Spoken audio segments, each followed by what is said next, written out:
Hi kids, you know what really grinds my gears? The oh so common phrase, it's not your problem, why should you care, or well, it's not hurting anyone. This shit, I swear, that mentality is genuinely ruining the world, and hopefully over the next 6 to 12 minutes of schizo ranting, you'll feel the same way. Buckle up kids, I'm gonna teach you how to care a little. Let me start you off with a question. What's your limit? I mean, when does something you'd be willing to stand up for turn into something you don't want to touch with like a 10-foot pole? See, us in our little postmodern Western society have been rapidly turning towards a mindset of, if it doesn't affect me, I don't care, which is really just a statement on this whole hyper-individualism shithole we're stuck in. As if it's now bad to care about what people around you are getting into. The hell happened to community? You know, caring about people for the sole reason of just wanting to see all of your boys win. You notice someone you're close with has something you know is going on with them, and you know it's wrong. You want to help them, and you're met with the, it doesn't affect you. You're right, but I still kinda care. This hyper-individualism shit rips away taking accountability for our actions, cause why own up to your problems when you can just hit them with the whole, you weren't even there. Newsflash, caring about others isn't wrong. It never was. Thinking your loved ones need to stay out of your shit sure is though. Don't want people getting involved in your issues? Fine, have fun being alone or locked in an echo chamber full of mindless yes men for the rest of your life. It's human nature to care about others, especially when the people you care about are doing something wrong. It's something we need to bring back hard, because pushing it away clearly isn't doing us any good. Recently, one of my editors told me about how he wanted to do an essay about the negative effects of hookup culture has on people, and my poor guy was told, just worry about himself, which leads me to a very important point here, and rebuttal to the it doesn't affect me shit. It's not an issue that directly affects me, but with hookup culture for an example, it's an issue that affects the world I live in. I don't really want to see all the degen rot hookup culture has to offer everywhere I go, and it's not like it's avoidable at this point either. If I could just avoid it, then I would. But when something you strongly disagree with becomes this unavoidable, you need to stand up for what you believe in. I'm smart enough to know what that shit does to a motherfucker, and quite frankly, it grosses me out. Because my brain still works like a normal person's and not a nymphomaniac. Why do I have to be exposed to all of this shit because someone else is okay with it? Why do my values have to be stepped on because of someone else's? Someone who is, in this case, actively making destructive choices. We shouldn't need to be. And if you're on the side of YouTube, I bet a lot of you feel the same. Like, holy crap, sorry if it's not exactly my place, but it's gross, and no matter how much you try to normalize it, it's not normal. How about you normalize being fucking normal? Drug culture too. So, we're at this funny point with weed where it's just been legalized in a lot of places, but not at the point where we're talking about all the effects that long-term THC exposure does. Yet you don't gotta go far to see advertisements for sellers and dispensaries. Here's a picture I took of a dispensary advertisement I saw while I was out a few days ago. Call me old-fashioned here, but I don't really like the idea of fucking kids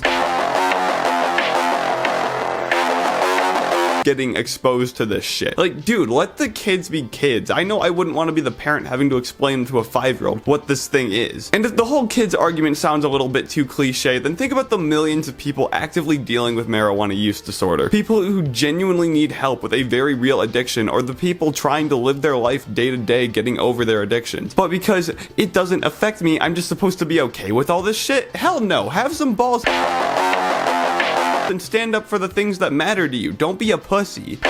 These people need to keep their drug habits to themselves and to the people that they know feel the same way. The same way they'd want me to keep my anti-drug beliefs to myself. I'll stop making it my problem when they stop trying to make me cope with the fact that it's everywhere. All this stuff didn't start as my problem, and it could have and should have remained that way. It became my problem when they decided to stop caring about who was listening to them talking and who was looking at what they were doing. Because while it might not be a big deal to those guys, their feelings don't get to decide the beliefs of everyone else around them. And trying to act like these things that are very much not normal are the new norm is gonna cause some friction. Now, this whole mentality very much has the possibility of being used for some very bad things in the wrong hands. It's not hard to imagine a racist saying, I don't want to see something like, I don't know, interracial couples or something stupid like that. Fortunately, we have some blockers put in place to stop this from going too far. The biggest one being that, you know, most people just aren't racist anymore. No, it's not a dead issue, but it's something that the majority of people are aware isn't exactly that cool. It's something that people can lose jobs, status, friends, all sorts of stuff over, and this can extend to a lot of different things. End of the day, the right opinions tend to live on, while the bad ones have a nice tendency to shrivel up into some niche online forum boards on the fringes of the internet. A lot of the issues going on in the world aren't exactly black and white, but that doesn't mean that it's all gray either. No, we shouldn't be advertising weed around everyone and their mom. We shouldn't be thinking that hookup culture is okay. Guys,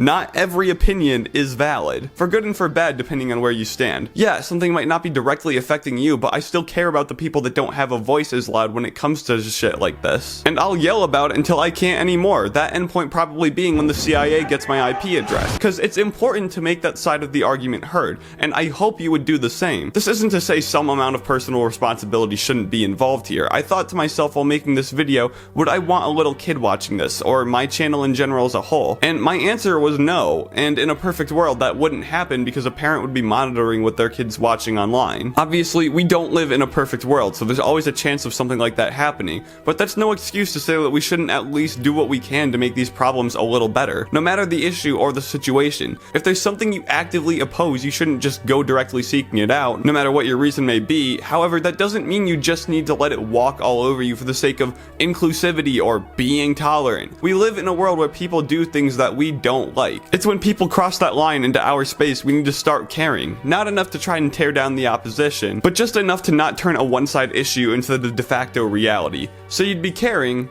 just a little. Caring a little is a subject I care a lot about. There's a lot of reasons those words have shown up on literally every video I've made on this channel, and it'll keep showing up till the day the FBI pounds on my door. That's right, everything is led up to this point right now. It was always the plan, even before I knew there was a plan. I hope you get what I'm saying here. I don't know, sometimes I'm pretty damn stupid. We're at a point in the world where change happens a million times faster than it used to. Social and personal boundaries get crossed every day, so it's time to draw some lines. It's not okay or right to just accept everything the way it is and just ignore everything you don't like because it doesn't technically affect you. Because at some point, it's gonna start affecting you, and at that point, it could be too late. I guess this all just boils down to a big spiel about boundaries and standing up for yourself, not just when things are directly affecting you. When you get that gut feeling that says you really need to say something, listen to it. Listen to the voices. You just gotta know what's worth fighting back for and when it's time to walk away. Like I said earlier, what's your limit? When does something you'd be willing to stand up for turn into something you don't want to touch with a 10-foot pole? It's a real personal boundary question, and it varies for everyone.